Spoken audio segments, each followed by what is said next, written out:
Ford has been caught testing a new Mustang, but you can't get it yet. There's a wide variety of Mustangs available, starting with the garden variety EcoBoost, but if you want more than a salad, you need to move up to the slightly more spicy Mustang GT, which has a V8. Above that, you get the GT 350 with the amazing flat plane crank engine, and then you get up to the GT 500.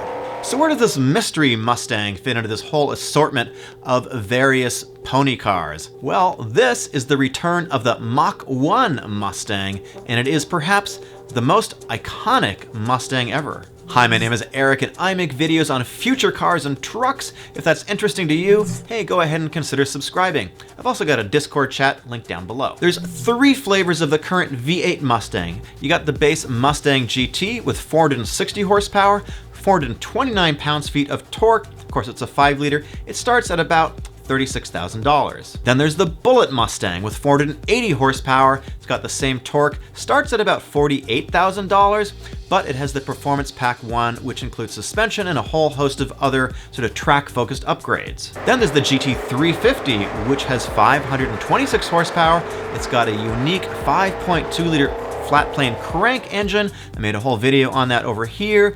Starts at $59,000, and if you want to go up above that, there's the GT 500. The rumor is that the Mach 1 is going to replace the Bullitt Mustang. So what exactly is the Mach 1? To find out, we're going to need to go back to 1969.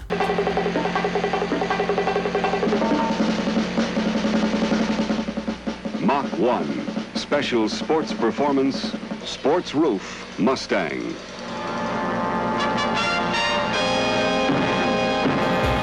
So the Mach 1 was introduced as a package in 1969, I guess as an add-on to the base Mustang, and it was actually incredibly popular. It was an instant success.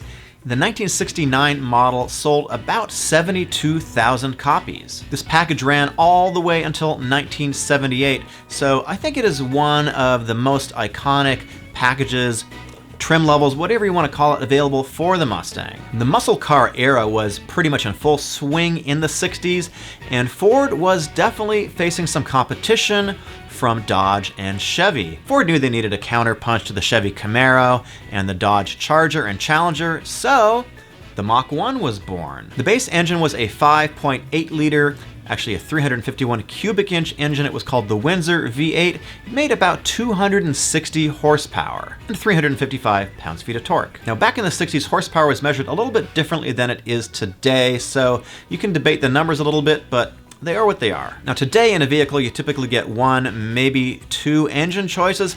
Back then in the Mustang, you had 6 separate engine choices available. In 1969, you were able to get the 428 cubic inch engine, that's 7 liters, making 335 horsepower and 440 pounds-feet of torque. And the top engine was called the Ram Air Super Cobra Jet. Today, marketing folks don't seem to come up with very clever names for their engines. They all seem to be named after calculators or computers or something like that, except for, Dodge, who's got some really great names like Hellcat, Charger, Demon, Viper, all that kind of cool stuff. But, back then, Ford had some great names too. Oh yeah, there's the Dodge Scat Pack.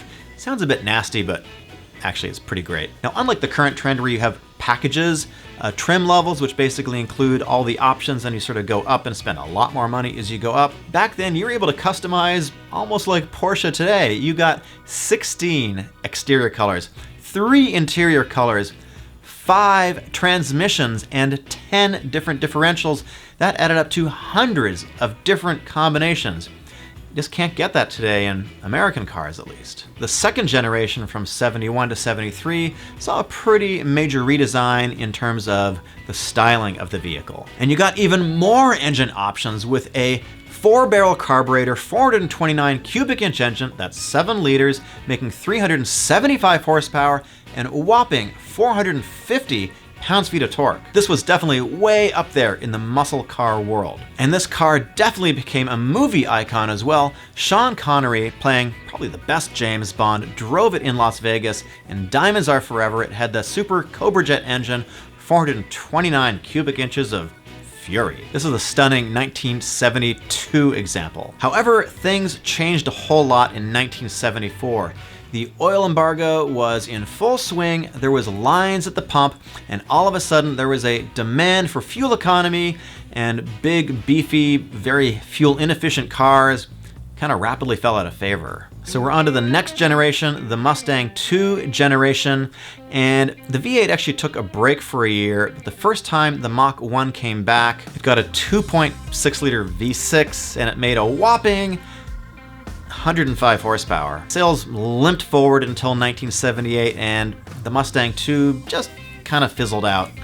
A lot of them also rusted away too, but that's pretty common for American cars and imports of the era. You can argue with me, but the Mustang II is probably the least loved generation of the Mustang. So the next generation was the Fox body, which started in 1979, and nowadays they're pretty sought after because they're pretty light platforms. Now the Mach 1 skipped the whole Fox body generation. I had one, and here's me rocking some super cool Patrick Swayze hair back in the day. But the funny thing about automotive icons is they never really go away. The mid-cycle refresh of the 4th generation Mustang, commonly known as the New Edge, brought the Mach 1 back into the fold. The 2003 Mach 1 looked back to the past with this black hood stripe and also a blacked out rear spoiler. It's also got this pretty iconic aluminum machined ball shifter. And on the dash, you've got a retro instrument cluster. Now it had a slightly upgraded 4.6 liter engine, which made 305 horsepower, which was 40 more than the base GT. But it was less than the Cobra. The Mach 1 on the New Edge platform only ran for 2 years, 2003, 2004, and then Ford transitioned over to the next platform, which is the SN197. Which brings us to these spy photos from Mustang6G.com.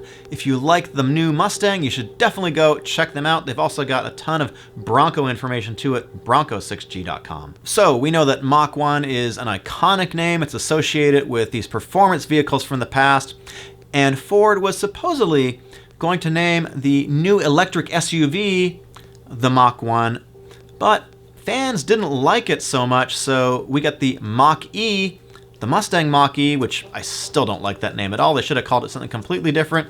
But the Mach 1 name is preserved for what appears to be the future mid-level Mustang. There's an unnamed source that says the Bullitt Mustang will be discontinued for 2021 and that the Mach 1 is going to replace it. So it should slot in above the Mustang GT, but just below the Mustang GT 350, which was actually just updated. We'll get to the power plant in a second, but just for a moment, can we admire these massive, massive tires on here? To me, they look like they're 305s, and we've also got these wheels, these 10-spoke wheels, which I think look really super cool. They've got this V spoke pattern. I just dig them a whole lot. We've also got some Brembo brakes with some pretty big rotors. These are pretty obviously upgraded too from the base GT. The rumor is it's gonna have a functional hood scoop, Tokiko shocks, stiffer springs, and a little bit lowered. And I had to practice saying Tokiko because it's pretty hard. Now we've got some light camo, but it does look like in the corners we have potentially some modified, some revised air intakes, and the front splitter looks to be perhaps a little bit more aggressive than the GT as well. The main thing I'm noticing here is this really aggressive spoiler in the back. It's actually sort of a half splitter, half spoiler, and we've got these quad tip exhausts which look a little bit like the current GT 350. The rumor is it's going to have the Performance Pack 2, which includes the magnetic ride suspension. And also, I like this a whole lot, it might be 6-speed manual only. That is something I can get behind. Now this is not a drag car. If you want a drag car, obviously the GT 500 is the way to go with the DCT. This seems to be aimed more at the track enthusiast crowd, the people who like to go around corners pretty quick and, you know, do some serious braking and also some pretty good acceleration too, but not so much of a straight line focus. So what about the power plant?